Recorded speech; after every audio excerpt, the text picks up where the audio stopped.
Hey guys, Pamela Gagnon here from Performance Plus Programming, and we're going over the best ring muscle up progression. Whether you already have strict and you're working on kipping, or you're working on strict so you can do kipping, this video is for you.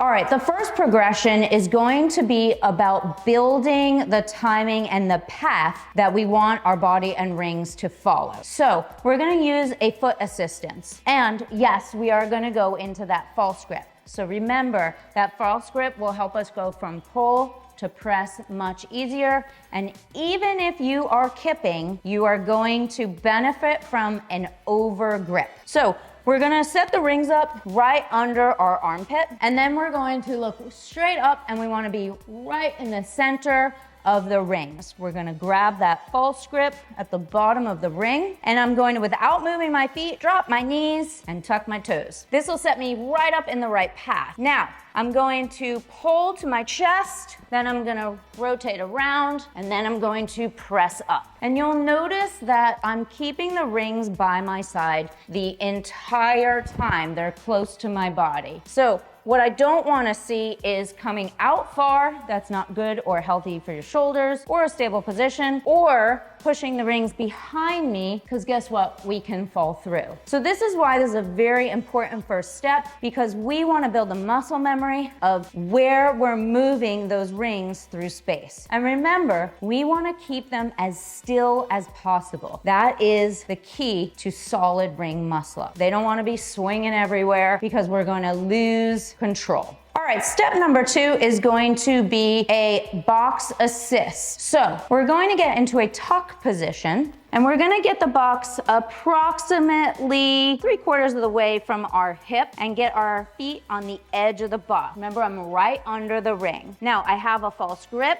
and I'm going to pull into the bottom of the dip. And I'm gonna pause there.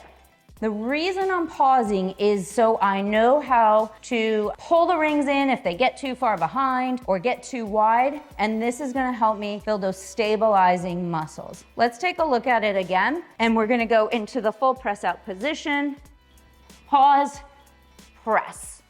Now, what did you notice was the first thing I moved? It was my pull or chest. So I'm not driving my hip up in order to overcompensate for lack of strength. We don't want our drill to look like this.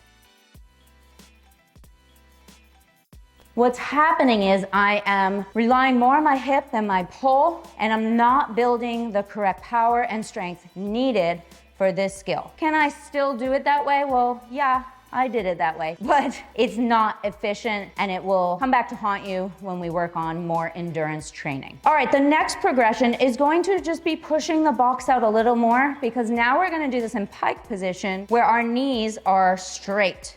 This is gonna be a little harder because we're getting assistance further from our midline. So remember, the farther we are, or the longer the lever, the heavier something might feel. So if I'm carrying groceries out here versus close to my body, the groceries will feel heavier farther from my body. So we're kind of adding body weight as we do this next progression. And I'm pausing again. So my assistance is less, I'm building more strength, and I'm working on controlling the rings. What I love about this is I'm still close to the ground. So if I miss, I'm pretty safe. All right, what's that final progression? You guessed it, we're gonna push the box even further out and start in a hollow body position. This is definitely the most challenging, and I like this progression because it will translate a little more into that kipping position. So I'm gonna start here, hollow body, press up, and come to support. Now I'm really working on having to hold that false grip, because I'm almost supporting all of my body weight at the bottom of the skill. All right, if you're afraid of heights and you wanna test out your strength and do a real ring muscle up, you can do it on the low rings in a tuck position. So it'll look like this.